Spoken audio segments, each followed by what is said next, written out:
Hi to everyone who's joining us. I'm going to be really slow with my introduction because we've got people kind of coming in minute by minute.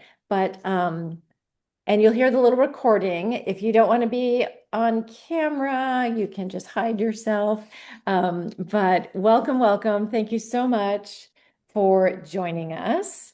And we are so excited. We're going to wait a few minutes before we begin, to be sure people show up. And if everyone's a couple of fashionably minutes late, that's grand. And we'll get started very soon. But we're really glad you're here. And thank you for coming. We have Northern Arizona on the line. We're based in Oregon, Southern Oregon. Oh, and there's Midwest. Toronto. There's Naja, one of our readers. She's Yeah. from Toronto. Also, just to let you know, St. Paul is where Lily is. Um, if you're all looking at the chat, a couple of our readers have put their information in the chat. So we just thought that, if you love what they read, and we know you will, you can check out their website, social media, or whatever it may be. So Wyoming, hi Nona. We've got a good showing here. Okay.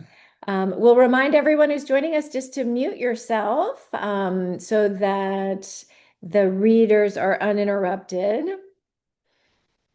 We ourselves have fed our cats a lot of food in hopes that they nap for the next hour. So yeah, muting is good for everybody, and we'll be muted, of course, in a few minutes. Wendy Jensen's put her novel in. Hi, Roger. This is great. We can also save the chat and send it along to everyone afterwards. If anyone has to log off, this is recorded and we'll send you a link afterwards.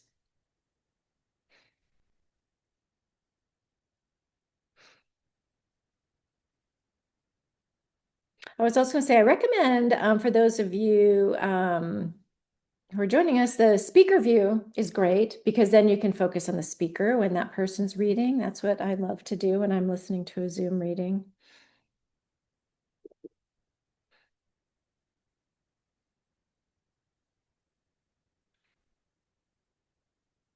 Okay, shall we begin? Yeah, let's do it. Okay. Um, Thank you again for being here. Welcome, welcome, welcome. We're so excited to feature 8 alumni of our Writing for Animals program. If there's a little time at the end, we'll hear from one of our instructors of the Writing for Animals program. But thank you so much for joining us today, everyone who has been part of Writing for Animals or who might want to learn more about it or who just wants to hear good animal writing. Just to let anyone who's not familiar with the program know, it's a 4-week program live on Zoom. It's also a self-paced program that you can do in any number of meetings. You can do it all in one weekend, or you can stretch it out as long as you like. So we have self-paced and we have live via Zoom. Our next live class is going to be in October for anyone who's interested. You can check that out on ashlandcreekpress.com or ecolitbooks.com or writingforanimals.com. So feel free to check that out if you're interested. But this is very, very fun for us because we love to welcome back our alumni. We love to see their faces, and we love to hear what they've been working on over the time since they've graduated. We have had so much fun celebrating all the great work that has come out of this program. So today is one of those opportunities to do just that. Um, so again, if you could mute yourself, sit back and enjoy, and we will get started. Anything to add? No, I'm good. Okay. Okay, first I would like to welcome Diane Van Deen. She'll be our first reader, and Diane is from the class of March 2026. Take it away, Diane. Hi. Yeah, thanks everyone for being here and listening to what I'll be reading in a second. For some context, before I start, I just want to mention that I studied turkey vultures. I observed them at the roosting area for about 4 years. And so this piece is about one morning when I went out to do my observations. It's about 800 words and it's called Funeral. With a shovel, I gently lift the two half-grown raccoons. During the night, these youngsters must have tried to dash across the pavement just as a car arrived at the slight bend in this otherwise straight road. I imagine the driver felt terrible, but what could he or she do? The coons likely came out of nowhere, their gray bodies appearing as apparitions in the dark. I pick up one lifeless body and then the other, moving them off the road and down a rocky hill that slopes into a lake. When I found the raccoons, they were sprawled on the asphalt about 8 feet apart, inches from the guardrail that lines the stretch of road that runs across the top of a dam. I place each torn body on its own flat-top stone, far enough from passing cars to allow the vultures to eat in safety. The large dark birds were already on the scene when I arrived. I was not surprised to see them. From April to October, dozens of turkey vultures roost near the lake. Every day around sunrise, they fly to the dam, and for the next 2 to 3 hours, they sit and preen. On sunny days, they hold their wings open to absorb the sun's heat as they wait for its rays to warm the earth and create thermal currents for soaring. When I move the raccoons, the vultures scattered, but when I sit at my usual distance, they return. They are quick to find the roadkill and pick up where they left off. At each carcass, 1 or 2 vultures feed. Others stand nearby awaiting their turn with what seems like unperturbed patience. Some pass the time by picking at plants and sticks that lie among the rocks. Others watch the eaters or stare out across the water. Every now and then, one walks over and bumps the feeding vulture away to take its place at the carcass. All of this happens in silence. I hear only the occasional hiss when a young vulture tries to wheedle in before the adults have had their fill. It's a breezy morning, and the recently fledged youngsters practice gliding and banking along the dam. Their gray heads and black beaks, in contrast to the red heads and white beaks of adults, give away their youth, as does their impatience and need for movement. Most joined the roost only a week ago, brought here by their parents. With wings spanning 6 feet, they are already full size, though only 2.5 months after hatching. Born into the group of birds best outfitted for eating the dead, they now must learn to scavenge. Vultures can eat things no other animal can eat, at least no other land-dwelling animal with a backbone. Meat that soon will be savored by beetles and maggots vultures will swallow. For this, many call them gross or disgusting, and yet it is their very ability to eat this grossness that makes vultures a miracle, as beside the road they consume a smashed possum or skunk, downing bacteria and viruses by the millions, their stomach juices churning, killing diseases we fear, even anthrax, botulism, and rabies. An hour passes, and I leave to check the park's other vulture roost. When I return to the dam, only half a dozen vultures remain on the ground. I arrived at the moment I call the flyout, when the vultures take to the air one after the other, rising and circling before heading out for a day of foraging. The birds disperse quickly. They pass overhead and drift out of sight. I wait for the final few to rise up, then I go to the rocks to see what's left of the raccoons. No fur, no ribs, no skulls remain. I find nothing but a spot of blood the size of a quarter. A single vulture glides over my head. Above this bird are several others silhouetted black against the blue-gray sky. They circle higher and higher, carrying the raccoons within them. I remember the words of a local sheriff who stopped here one day. Turkey vultures, he told me, are his favorite bird. To him, they, not robins, are the true harbingers of spring. Each March he watches for their return. On mornings when the vultures perch together with opened wings, he said, he can't help but think of angels. He imagines the vultures are praying and conversing with God. How fitting, I think, for indeed vultures are angels. They are winged beings who tend to the dead. They fly in on warm currents of air, working quietly, often unnoticed, to gather up those who have met their demise and ferry them up to the heavens.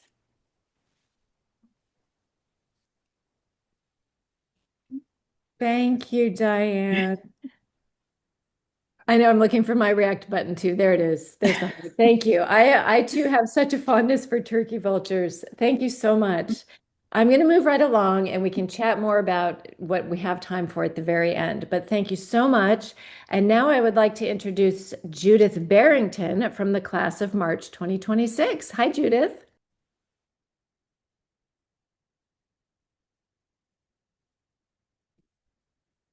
You might have to unmute yourself, Judith. Some reason. There we go. Ah, sorry. It took a long time. Now I've lost my piece. Okay. Um, okay. Thank you. And I'm very pleased to be reading, and I enjoyed the class a lot. So thank you for your work. Um, I'm going to read a piece that I wrote just a few days ago, and since then have spent some time cutting it down to make 5 minutes. So it's called This Sporting Life. Citizens of Oregon have been collecting signatures for proposed Initiative Petition 28, also known as the Peace Act, which has failed to qualify for this fall's ballot. The papers reporting the failure have also declared that the effort is far from dead. It doesn't surprise me that there is heavy opposition, since the proposal would effectively ban hunting, fishing, trapping, and livestock farming. Hunting and fishing are pastimes very well protected by tradition and by entrenched definitions of sport and recreation. To hunt, not to satisfy the needs of hungry families, but to enjoy the pursuit and killing of an animal, is something that many fathers have felt a need to teach their sons, and less often their daughters. Mothers do it too. To step into this tradition may not be a considered choice, but a simple acceptance of family lore as passed down through family stories. But some people raised inside that tradition have stopped to reconsider and change their minds about hunting. I too changed my mind about sports that involve killing animals such as deer, elk, bear, pheasants, partridges, and many, many more. I grew up in England inside a horse riding culture that killed foxes for sport. As a kid, I belonged to the Pony Club, which admitted us into gymkhanas and fox hunting and taught us correct etiquette when following the hunt. I loved the Pony Club traditions. When sitting on a horse in a biting November wind, waiting for the sound of the huntsman's horn, I never considered the fox. I merely anticipated the moment when we could gallop off in a crowd and hoped my horse wouldn't embarrass me by refusing to jump the hedge into the next field. It was a sport that linked me to others who shared my cultural background. I followed the hunt for a few years before I moved on. New friends exposed me to new radical thinking. Ideas included feminism, gay and lesbian rights, and many other left-leaning causes. But it wasn't until I talked one day with a woman who was at Greenham Common protesting the NATO cruise missiles that I heard her list of the oppressed whose rights she championed, a list that included animal rights. Shocked into reading Peter Singer, I threw my weight behind the activists, including those who were protesting against fox hunting. Soon I was carrying a banner. I remember crouching beside a timber jump towards which the horseback hunters were heading. Some of my fellow protesters carried white flags, hoping to startle and stop the horses, and other brave souls lay down on top of the fence. The pounding of hooves coming towards us was very frightening, and for a few moments I remembered being one of those riders. How had I made such a huge turn in such a short time? How had I acquired feelings of sadness about the red fox that the hounds would tear apart, and a genuine anger towards those people amongst whom I had once belonged? When they saw us, they would write us off as a bunch of hippies. But when they came to a stop and started beating us with their riding crops, I felt my anger was justified. It took me only a year, a few friends, and some persuasive books to realize that animal lives are not on this life for humans to use in sport. In Oregon, I shared a piece of land on a creek where I posted no hunting signs, but still witnessed deer fleeing from gunshots downstream. I soon acquired a wider understanding that included the treatment of animals that are raised for our consumption. But for now, I'm hoping that Oregon's Peace Act can lead the way towards a change of consciousness about the animals that humans pursue just for fun. That's it. Thank you, Judith. Here, here.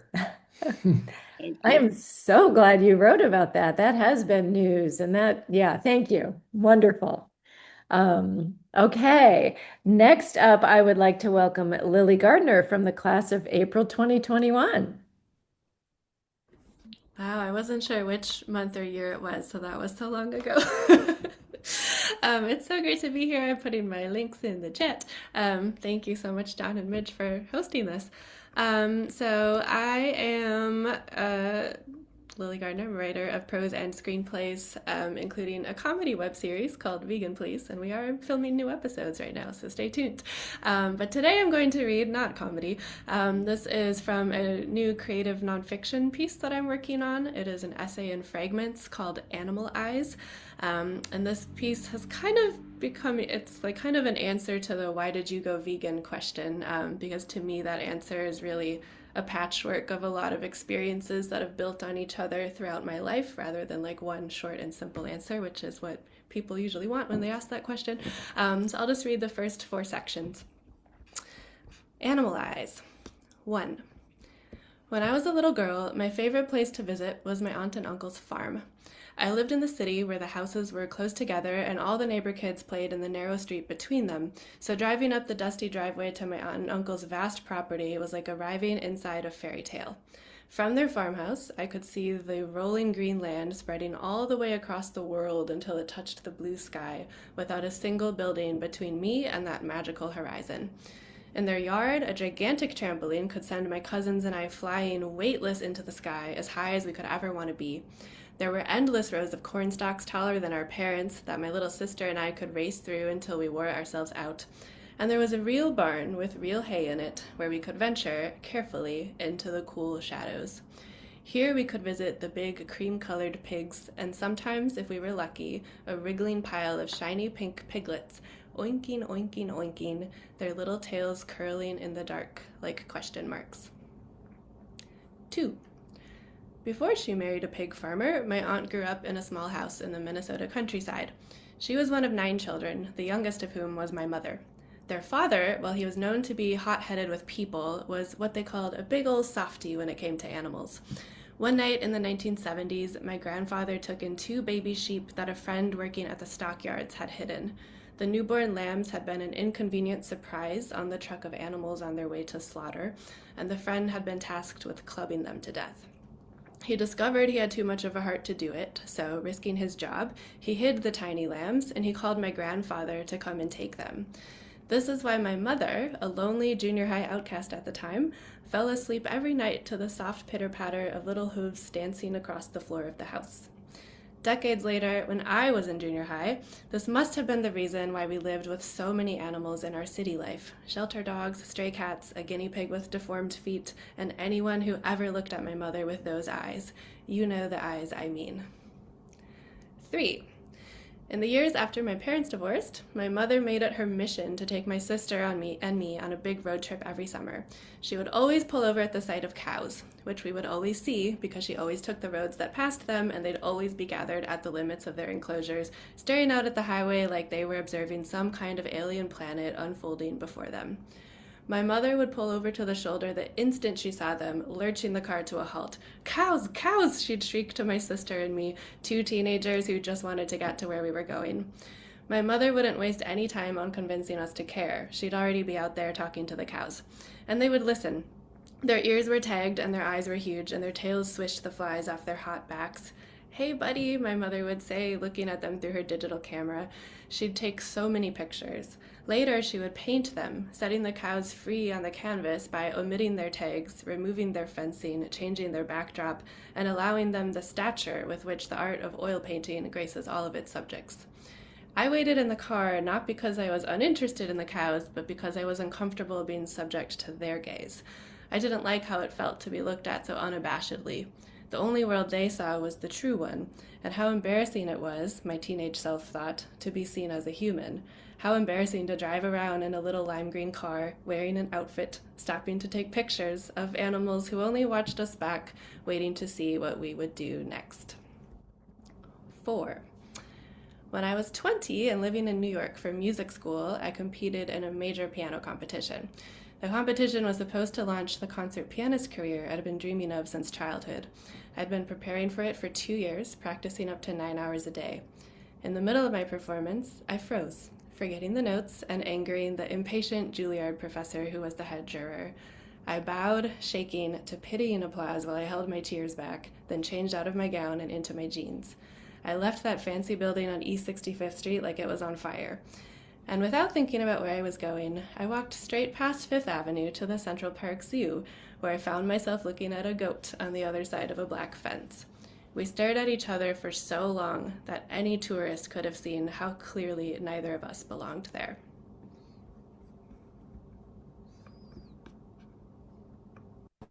Thank you so much, Lily. I have to heart that. Lovely, beautiful. Yeah. Yeah. And I'm so glad to hear about Vegan Please. For anyone who hasn't seen it yet, it's wonderful and so much fun. So you'll have to check it out. Thank you. Yeah, and she put her info in the chat. So definitely check out Lily's Vegan Please. Thank you so much. Next, I'm happy to introduce Carol Gigliotti, and she is from the class of January 2021. Hi, Carol. Oops, you're muted still.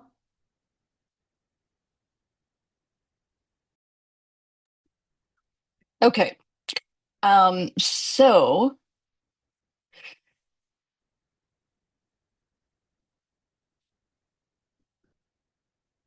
okay. So I'm going to just read you a bit of the second chapter of a book I'm working on called Time and Animals, and the chapter is called Planning the Future. Watching a giraffe is a lesson in time travel, seeming to float through space, their long neck in sync with legs on one side of their body at a time. A galloping giraffe propels themselves forward into the future. At the end of each stride, the hooves touch the ground and the neck snakes backward into the past, helping the giraffe maintain its balance between the two. Holding the unbeaten record of being the tallest animal in the world and having the largest eyes among land animals, it is easy to imagine how much about the future a giraffe knows. With their long-lashed dark eyes set on either side of their heads, their 360-degree field of vision allows them a panoramic view far into the distance, keeping tabs on activity across the broadest of horizons. Seeing is the talent the giraffe relies on most while awake. While lying on their chests on the ground in the evening with their long legs curled and heads often resting on their flanks, they depend on other giraffes to keep a lookout. Sometimes in large groups of 25, only 3 giraffes might be in sleeping positions, while the rest of the group stays alert for predators such as lions, leopards, or wild dogs. Similar foresight in animals of all kinds proves that animals do plan consciously for the future, something once doubted by science. This kind of mental time travel assists them in preparation for future needs, such as in the giraffe's case, enjoying a good sleep, knowing others are watching out for their safety.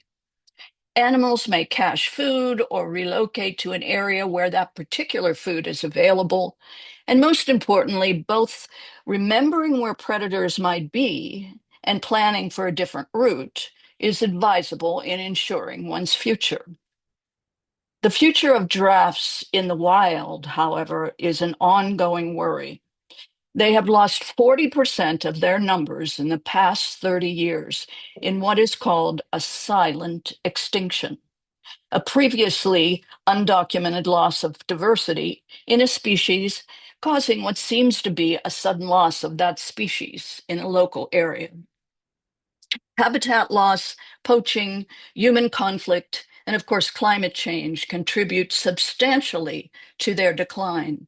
Approximately 117,000 giraffes remain in the wild as of 2025, a number that is 4 times less than the wild elephant numbers of 450,000 worldwide. Keep that dwindling number in mind as I tell a tale of Gracie, the giraffe who escaped on June 12th, 2026, this year, from the Cedar Hollow Ranch in Texas, USA. When she was found on June 26 and transported the 4 miles she had crossed away from the ranch, the press simplified this as a heartwarming end to the story. But I wondered, what's a giraffe doing in Texas in the first place? When I learned the ranch that is Gracie's home exists to supply the approximately 5,500 ranches in Texas that house what are called exotic wildlife, a more nefarious story began to emerge. Approximately half of these are private hunting ranches, and around 500 are commercial hunting ranches open to the public. Perhaps Gracie was thinking about her future when she deliberately made her way out of what was less a home than a holding facility for a future as a target. Thanks. Thank you. Thank you. Wow, Carol. That's crazy. Um, Thank you so much. Giraffes, wow. Yeah, and we were just looking at the one in Naj's background too. Thank you so much for that. Next up, we have Wendy Jensen from the class of April 2021. Wendy. Wow, has it been that long? Oh my goodness. I'm reading a poem, and the title is called Connection. A deep sense of wrongness wakes me. Skin clings tightly to my bones. Movement a struggle. Breath rasps. I twist my body out of bed, struggle into clothes, limp to the car. A row. I need a row. The deserted boathouse welcomes me, and my heart lifts. Hope speaks a tiny voice into my chest.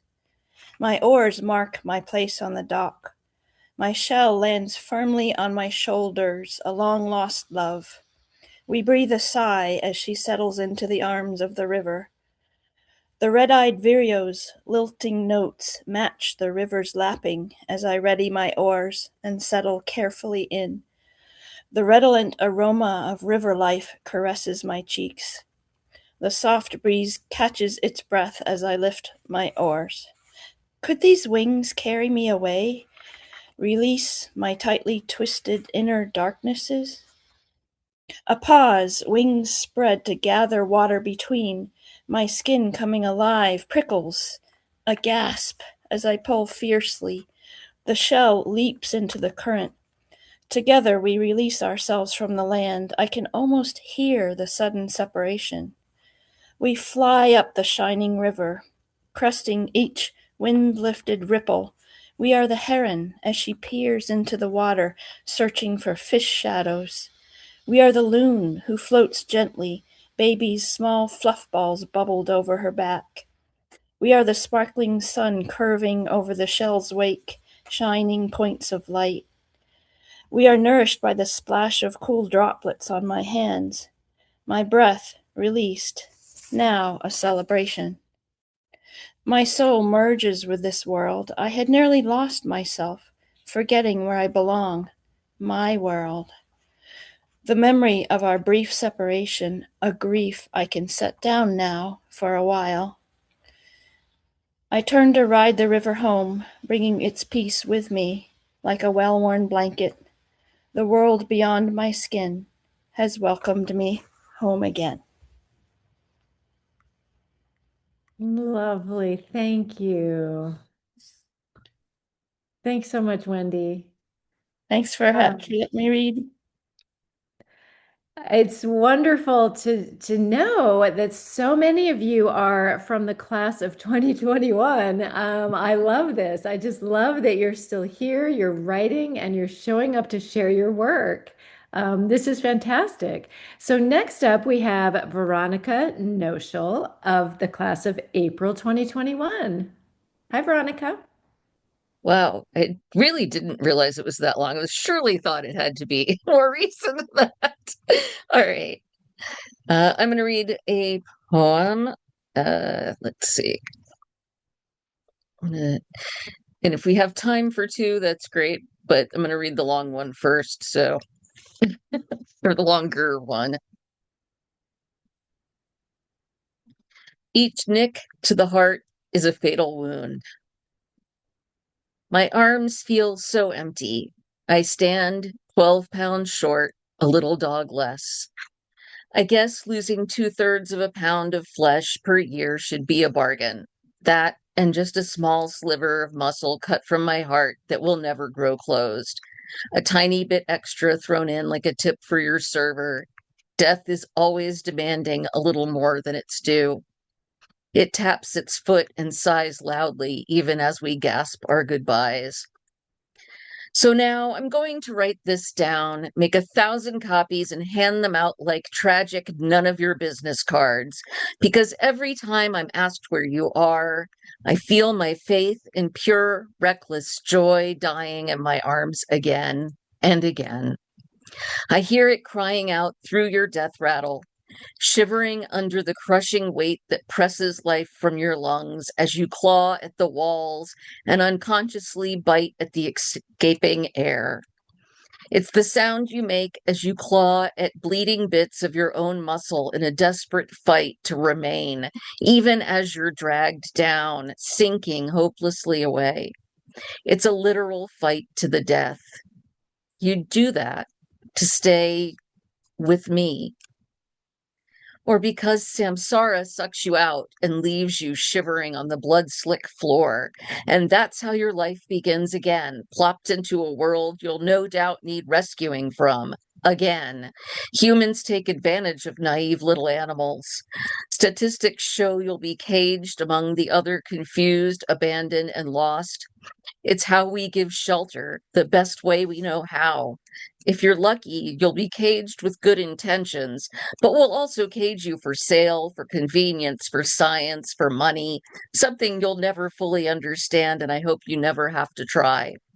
Your mother may live in a box forever, producing young, sorry, I lost my place. Producing young for auction, for her owner, for an impulse buyer, or a sucker prone to buying raw, unfinished affection, wiggling, whining hope wrapped up in a shelf-stable package at the mall. Would you like to hold the puppy while a long-haul truck ride away, his mother's jaw disintegrates a little more with each warm, wiggling litter taken from her? Because her body protects puppies at all costs. Calcium for their sweet little bones has to come from somewhere, and it ain't coming from that tin pail of Old Roy circulating with the clang from cage to cage. It keeps them alive, but not with one thing to spare. And so she finds it hard and harder to crush that one-size-fits-all kibble made for mouths of dogs that could swallow her whole. Such an ignorant species. We are clumsy when it comes to love, all finesse when it comes to greed. So knowing all of this to be true, here I stand helpless, useless. It's completely out of my hands, and still I know my responsibility. I've spent every second I've known you trying to be of some worth to you, to all of you. But now here I am, a guard dog with no bark, no teeth, my pink drooling gums unable to delay, let alone waylay death, when it rips you from my arms in cruel, fetid silence, or meticulously sucks the fight out of 1,000 strays. It steals without effort, without hesitation, and I'm left holding your empty corpse, calling frantically after you. Pick a good, no, a safe rebirth. Please, please, please. Unintelligibly repeating through blubbery tears, don't let us hurt you, long after the vet takes your body for burning. I have another very reef poem, if that we have time for it, that's a little less depressing in a way. I think we do, Veronica. Please go ahead. This one is called Cats Remember, and cats are very often, as you probably know, substitute women for practice for serial killers and other killers, and not just serial killers, but also family annihilators and all the lovely ways that we kill each other. So anyway, it's called Cats Remember. Remember the drowning, young, rough-edged hands and drawstring bags, the burn of summer evening sunlight on burlap, thrashing elbows and knees of 8 siblings and a mother, growling, angrier than a hiss. Remember the stomach drop plunge into cold, still water and the frantic swish of claw cutting faces, ears, paws, and the cool feeling of blood drawing away. Remember the first to go down, a sudden stillness, an involuntary twitch. Remember when it was the one above you, her weight like a fist, pushing, pushing weight without movement, just the bearing down of the still heart and heavy ribs above you like the collapse of a tired house under the dark green weight of kudzu vine. Just one kitten lump and then another, smaller, more compact. There is no sound, only the silent dissolve of another lifetime disposed. Remember this when they feed you. Remember this when the collar clicks on, when they stroke your kitten ears and pretend to love your slick satin coat and the white iron bones beneath. Remember this when it is time for warm baths or revolution. Thank you. Thank you, Veronica. I saw that Naja's cat made an appearance, so there is definitely some feline energy. Thank you so much. Moving along, we have another alum from the class of April 2021, and that is Naja Lubu Hazard. Welcome, Naja. Thank you. Thanks for having me here. I'm going to be reading from my short story collection, The Life of a Creature. And this is a short fantasy piece. It's called Taken. We had always gathered for those who were no more, but this gathering for the trees was different. We circled around their toppled bodies. Reverence was there, and horror. We keened for them. Old Inanna said the sacred words, recited them to the trees, to the fallen trees. We listened carefully, all of us hoping for understanding. Taken by burning, we bless the fire. Taken by hunger, we bless the beetle. Taken by floods, we bless the water. Taken by drought, we bless the sun. Taken by lightning, we bless the sky. Taken by ruin, we bless the rot. But there was no understanding. How could there be? The tree spirits did not understand either, for they did not leave. They stayed, hovering over their fallen trunks, their leafy golden voices calling out, calling out, calling out, filling the air with their want. And the green trees left standing, stretching skyward, still filled with the light of the sun, answered back, telling them to stay. Old Inanna said the words over and over until her voice was ragged and hoarse. We joined her in the blessings. The sky darkened, but we did not leave.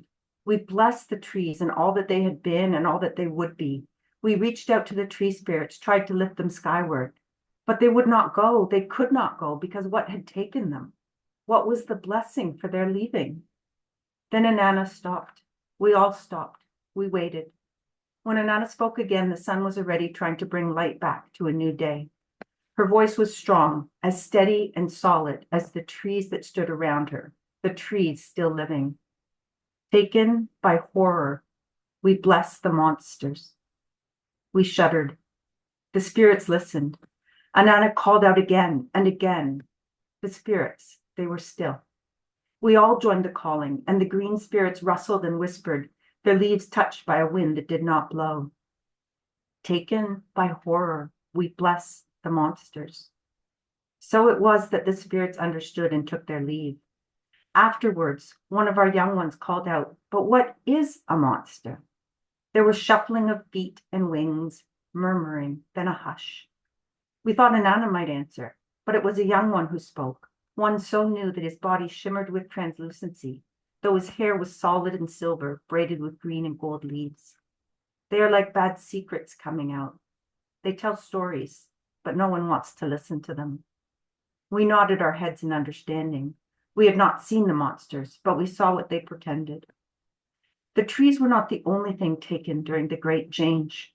Without the trees, the long-tailed sky runners had no pathways through the night clouds, no japa fruits to eat, no hidden hollows to sleep away the days. The giant island eagles soared and swooped and searched, but could no longer find their prey, those that ran in the clouds. And the rune beetles, those dark scuttlers of the understory, searched too, but could not find the sky runners' droppings, where they had always laid their moist black eggs. And without the trees, there was no nesting place for the stone throwers. They too flew away and left our forest behind. Worse, though, than the quieting of the forest was the taking of the great horned bear. We gathered just as we did for the trees circling their fallen bodies. Old Anana was silent. We listened to her silence, listened to the words not spoken. The bodies of the bears lay fallen, each with gaping blood wounds where their golden horns had once curved up to the sky. We keened, for the bears were not grizzled with age, not thin with hunger, not parched with thirst, not eaten by beast. Among the dead lay a young bear, small and thin. Even her slim horns had been taken. It did not take long for us to lift the bear spirits, for the trees had taught us much. Taken by horror, we blessed the monsters. Anana called out, and the bear spirits growled, their teeth shining like pointed stars. We joined the calling, and the bears began to lumber skyward, their great golden horns bright like the auric moon hanging above us in the darkness. So it was that the great change happened. We witnessed the taking and blessed the monsters and lifted the spirits. Our limbs grew heavy from the lifting, and our voices weakened. The long-tailed sky runners were no more. The last great horned bear was taken. But we were not ones to fall into despair or to speak of hope. We knew that soon enough the monsters would themselves be like the trees, like the sky runners, like the great horned bear. Soon enough they would take themselves, and we would circle them and bless them and lift their spirits up. For the great change was not an ending nor a beginning. It was the whispering exhale of the last great horned bear. It was the rise of the spirit to the stars, the fall of the great furred body to the earth, the feeding of the living with the dead, the feeding of the dead with the living. And so there was no ending, only the changing and the blessing evermore. Thank you. Thank you, Nadja. Thank you so much. And I highly recommend her book, The Life of a Creature. Can you hold that up again briefly so we can see it? Yay, winner of the Siskiyou Prize a few years ago. So lovely. Thank you very, very much for reading. And the class of April 22, we have to have a reunion or something because we have another reader from the class of April 2021, Gail Folkens. You are up. Welcome. Thank you so much. So I'm also going to read fiction. This is from an upcoming middle grade novel. It's called Summer Farm, and it's coming out in January. The gate to the field wouldn't open no matter how hard I tugged. Tall grass brushed my jeans, waving me on like it knew something I didn't, from which horse I was supposed to catch to how the gate worked. In the next pasture, two girls, one with a dark ponytail and one with red hair and dimples, led horses across the field. The one with the ponytail started trotting her big Appaloosa. The horse stayed beside her until they reached a log half hidden by thistles. I was sure the horse would balk, but she floated beside the girl and jumped right over. The paint horse came next. The redhead leading him hopped over first. The paint stopped in his tracks and snorted. "Come on," the girl with the Appaloosa said. The paint moved around the log, and the redhead shrugged and laughed. Both girls glanced at me before turning toward the barn, which was where I wanted to end up too. I opened my mouth to ask about the gate. No words came, and the wind answered for me, blowing my hair over my eyes and mouth. I wiggled the metallic latch again.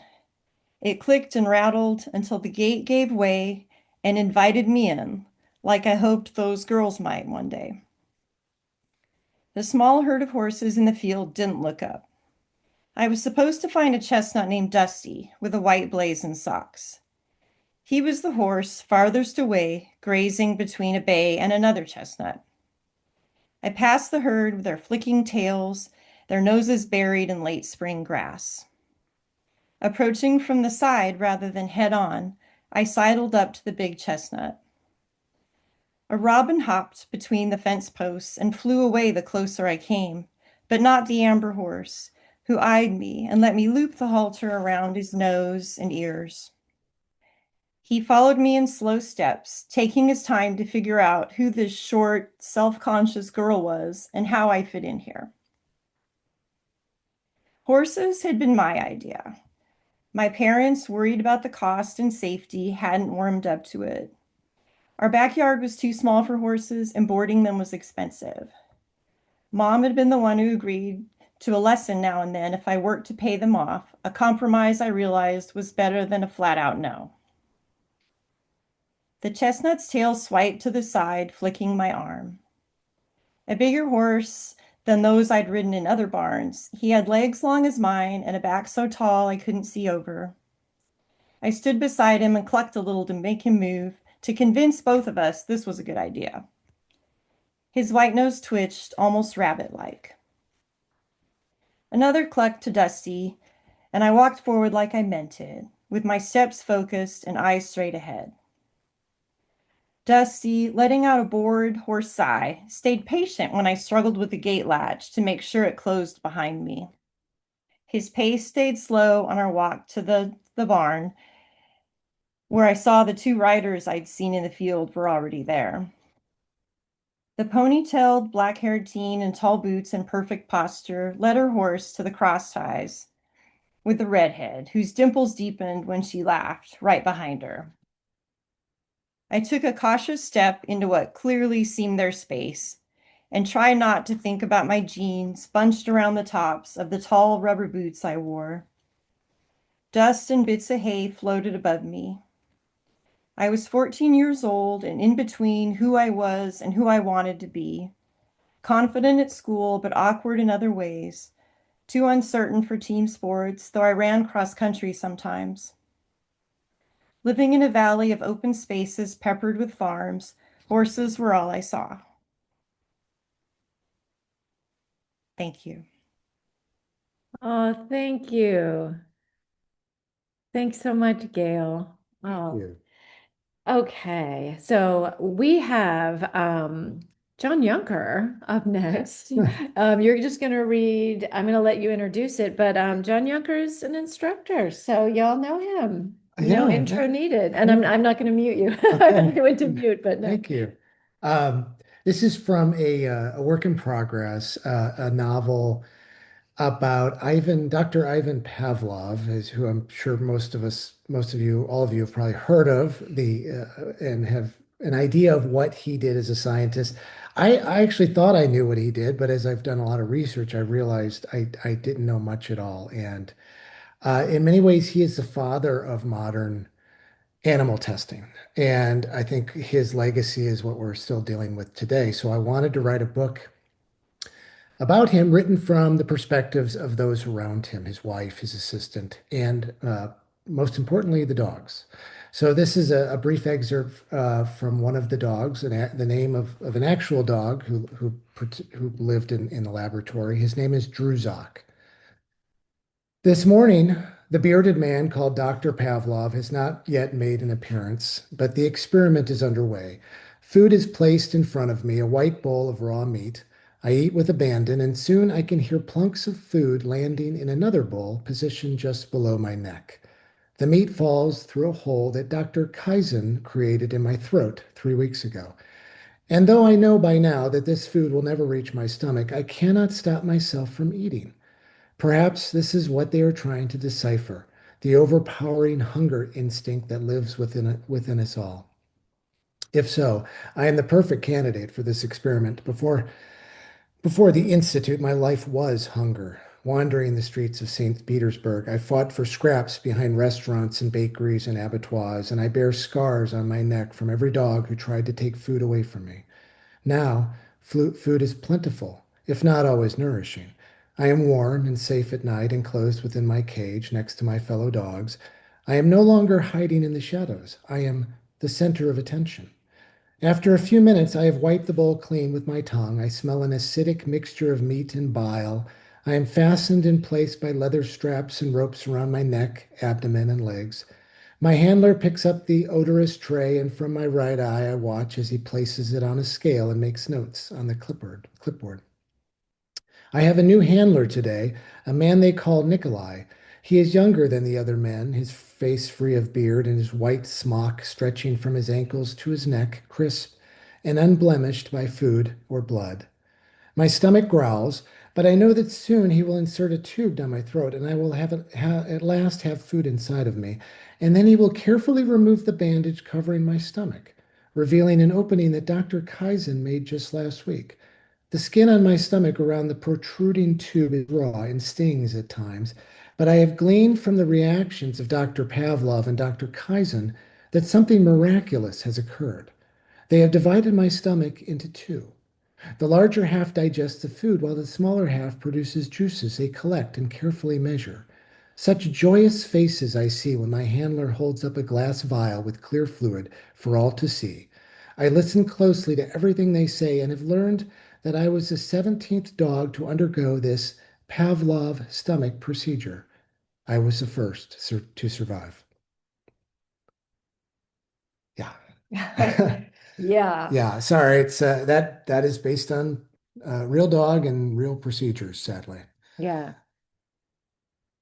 So that on that On that happy note, No, that's I have not, since John's been working on this, I have not thought of Pavlov in the same way, and then whenever I see people referring offhandedly to like the Pavlovian response, I just think, do you know what happened to those dogs? Because it's something that just rolls off the tongue that we just don't know these details. It's crazy, and I'm really glad that you're working on that book. And I wanted to say congratulations to Gail on the forthcoming publication of your book. And just to remind all of you to be in touch with me and let me know what you're writing, what you're publishing, especially so that I can share it in our alumni news. And I can make sure everyone else in our community, alumni community, gets their hands on your work or sees your new TV show, whatever you may be working on. We want to hear about it and share it. Because this community is growing. I mean, we've got alumni from January 2021 and from our latest class in March of 2026. So it's amazing. We're so glad you're all here. So we have a couple of minutes, and I just want to thank you all for contributing to the chat. But does anyone have any comments or questions or anything else to share in the few minutes we have left? yeah, feel free to unmute yourself. Yeah, you can do that now. I will free you to unmute. And then I will also send the chat around just to make sure you all have people's Instagrams and website information as well. I just have to say how impressed I am with everyone's work. It was fantastic. And that just makes me want to cry. It's so good. Not because, it's I'm you know what I mean, but because it was so good and so meaningful and it's out there. It should be out there. And I just think that's going to change people's minds. Thank you, That's, Carol. yeah. Yeah, agreed completely. We're all fighting the good fight. Yep. Yeah. For I sure. just wanted to echo what Carol is saying, and I'm new to connecting with your group, but I'm very happy to have connected. And thank you for sharing such wonderful, wonderful pieces of work that will touch the heart. Yeah, thank you so much for being here. I'm glad you're here. Yeah, and I echo your thanks to all these amazing readers.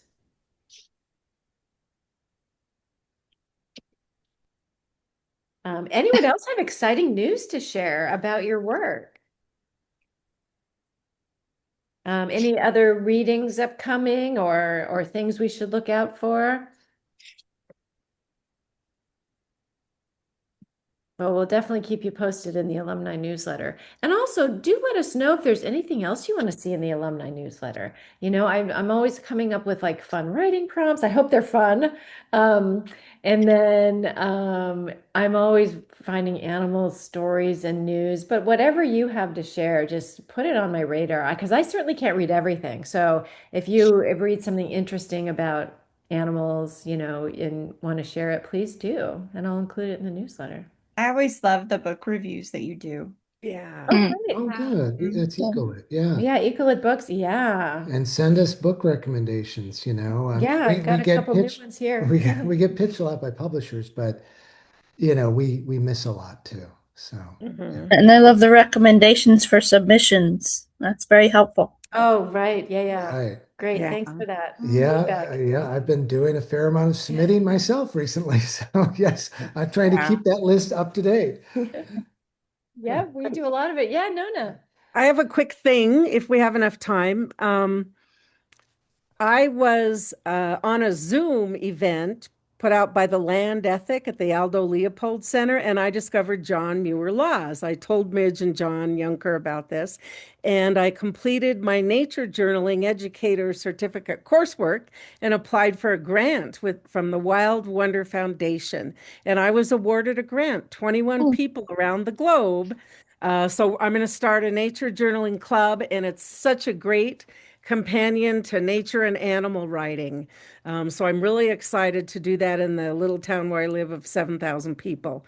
But it was really a major event to be awarded that grant to buy materials to start up the club. So thank you. Look, check it out. The Wild Wonder Foundation is just amazing. And this man named John Muir Laws, who's named after the original naturalist. I don't know if you've heard of him, but Oh, yeah. have you guys heard of him? Yeah. Okay. Yeah. And those students are going to be very lucky to have that class. Oh, well, thank you. I'm really excited. It's going to be neat. Yeah, Thanks. we're excited for you too. And that is definitely going in our next alumni newsletter. But Nona, if you want to put a link in the chat right now, that'd be awesome. Oh, And yes, to Wild that'll go Wonder. out a I'll little do sooner. that Yeah, because please do that. everyone would love this process, and it just connects you to the planet and animals. And yeah, That is amazing. And big congratulations to you. I mean, getting published these days is such a feat. It is such an accomplishment. And winning grants to do your work is so amazing as well. So Thank you. congratulations. Yeah, this stuff needs to be celebrated. So I'm trying not to drive you all insane with doing more than a quarterly newsletter. So but like, do send me all the good news. We do celebrate it with you. It is always, it's so hard to get yourself out there, especially when the things we write about can be really hard. Writing for animals can be tough stuff. So it's all the more of a success when we get there. I have an announcement. I forgot. So if anyone's in Sacramento, I'll be there in 2 weeks for a stage reading of a play about a presumably extinct bee species. It's native to here in Ashland, Southern Oregon, Northern California. It's called Species of Least Concern. So it's at Capitol Stage in Sacramento. I don't know if anyone's in that area, but I'll be there. Can you put that in the chat? I don't. Well, we'll add that to the chat because that'll be fun. It's really hard to get a play produced or staged reading of a play even. And then John has another exciting book announcement, which is that in March of 2027, his mystery novel, The Standing Dead, will be coming out through a small press called Sea Crow Press. And that has a lot of ecological themes in it. Yeah. So there's that too. Standing Dead. Yeah. It's a great title. Yeah, it's cool. Yeah. Fire is sadly a theme these days. Yeah. Okay, what time is that? I don't want to keep everybody because it's 6 o'clock, so this is good. Yes. Thank you again so much to our Thank you. readers. Thank you so much to everyone who came to hear all this wonderful writing. And please be in touch, and we look forward to being in touch with you.